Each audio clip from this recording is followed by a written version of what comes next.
தீபம் விளக்கேற்றும் எண்ணெய், ஒரு தெய்வீக அனுபவம். அன்புள்ள மீன ராசி அன்பர்களே, சனி வக்கர பயிற்சி பலன்களை நாம் காண்கிறோம்.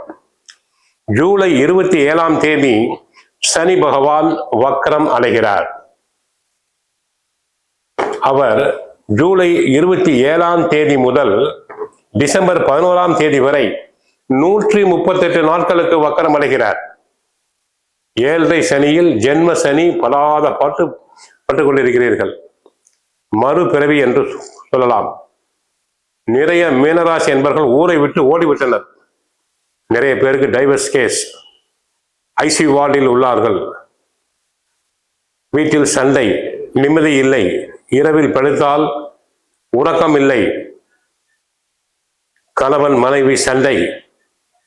பெரும்பாலான மீனராசி பெண்களோ ஆண்களோ வீட்டில் சாப்பிடுவதே இல்லை, கோபித்துக் கொண்டு. மன அமைதி குறைவு. ஏனென்றால் 7.5 சனி மறுபிறவி என்போம். தற்சமயம் சனி வக்கரமாய் இருப்பதால் ஜூலை 27 முதல் டிசம்பர் 11ஆம் தேதி வரை சற்று விடுவி காலம் தங்களுக்கு. ஏற்கனவே குரு சாதகமாக இருக்கிறார், கேது சாதகமாக இருக்கிறார். கேது சாதகம் என்பதால் அடிக்கடி ஆன்மீக சுற்றுலா சென்று வருவீர்கள்.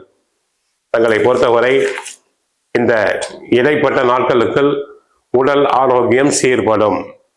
நீடித்த நோய்கள் அனைத்தும் விலகும். மருத்துவ செலவுகள் குறையும்.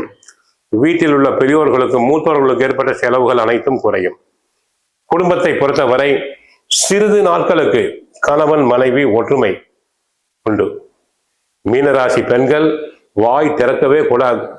நல்லது சொன்னாலும் பொல்லாப்பு. வேண்டா பொண்டாட்டி கால் பட்டால் குற்றம், கைப்பட்டால் குற்றம் என்போம். ஆகவே கணவருக்கு தாங்கள் என்ன செய்தாலும் குற்றம் கண்டுபிடித்துக் கொண்டே இருப்பார். மீனராசி பெண்கள் அதிகம் வாய் பேசுதல் வேண்டாம். வாரம் ஒரு முறை மௌன விரதம் இருங்கள். இல்லாவிட்டால் கணவரிடம் பேச வேண்டாம். கணவரை விட்டு சற்று டிஸ்டன்ஸை கீப் அப் செய்யுங்கள். சற்று தள்ளி தூரமாக இருங்கள் கணவரை விட்டு. அவருக்கு பொருளாதார நிலையை பொறுத்தவரை சற்று அபிவிருத்தி. இதுவரை ஏற்பட்ட விரயங்கள் குறைந்து ஓரளவு சேமிப்புகள் உண்டாகலாம். பழைய கடன்களை அடைக்கும் சூழ்நிலை உண்டாகும். கொடுக்கல் வாங்கலில் தாங்கள் கொடுத்த பணம் தங்களுக்கு தேடி வரலாம். தொழில் வியாபாரத்தில் ஓரளவு லாபம் உண்டு. தொழிலாளர்களுடைய ஒத்துழைப்பு தங்களுக்கு கிடைக்கும். வியாபாரிகள் மன மகிழ்ச்சி கொள்வர். ஏற்றுமதி இறக்குமதி தொழில் நண்பர்களுக்கு லாபம் பெருகும். தரகு, கமிஷன், ஏஜென்சி, தகவல் தொடர்பு அனைத்தும் லாபம். உத்தியோகத்தில் புகழ் பெறுவீர். உயர் அதிகாரியுடைய பாராட்டுதல்கள் கிடைக்கும்.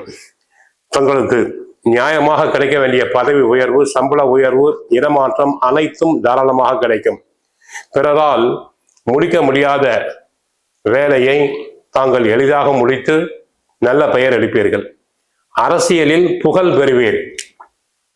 தற்சமயம் சூரியன் சாதகமாக இருக்கிறார். அரசியலில் புகழ் பெறுவீர்கள். சூரியனும் சாதகம், சுக்கிரனும் சாதகம் என்பதால் அரசியல் துறையில் புது பதவிகள் கிடைக்கும். தங்களின் ஆலோசனைகள் அனைத்தும் ஏற்கப்படும். விவசாயிகளுக்கு விவசாயம் நன்றாக இருக்கும். பயிர்கள் செழிக்கும். மகசூல் அதிகரிக்கும். வருமானம் பெருகும். கால்நடைகள் அபிவிருத்தி அடையும். விவசாயத்துக்கு தேவையான தண்ணீர் பற்றாக்குறை இருக்காது. கலைஞர்களுக்கு புது புது ஒப்பந்தங்கள் வரும்.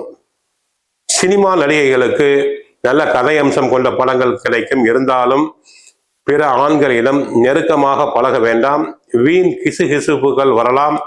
வீண் பலிகள் வரலாம். பெண்களுக்கு நகைகள், ஆடைகள் அனைத்தும் சேரும். மாணவர்கள் நன்றாக படிப்பர். நல்ல மதிப்பெண்களை பெறுவர். பெற்றோருக்கும் ஆசிரியருக்கும் நல்ல பெயரை வாங்கி கொடுப்பார்கள். ஆக மீனராசி என்பவர்களுக்கு உடல் ஆரோக்கியம் நன்றாக இருக்கும். முகப்பொழிவு பெறுவீர்கள். உடலில் தெம்பு அதிகரிக்கும். தைரியம் அதிகரிக்கும். குழப்பம் விலகும். குடும்பம், பொருளாதாரம் ஓரளவு அபிவிருத்தி. கொடுக்கல் வாங்கல் ஓரளவு சீராகும். தொழில் வியாபாரம் அபிவிருத்தி அடையும். உத்தியோகத்தில் புகழ் பெறுவீர். அரசியல் துறையில் புகழ் பெறுவீர்கள். மற்றபடி ஓரளவு ஒரு 50% கஷ்டங்கள் குறைகிறது. கோவிலுக்கு சென்றால் நல்லெண்ணெய் வாங்கி கொடுங்கள். வீட்டில் தினமும் சுந்தரகாண்டம் பகவத்கீதை பாராயணம் செய்யுங்கள். வாழ்க வளமுடன், மங்களம் உண்டாகட்டும். ஹரே கிருஷ்ணா, ஹரே கிருஷ்ணா.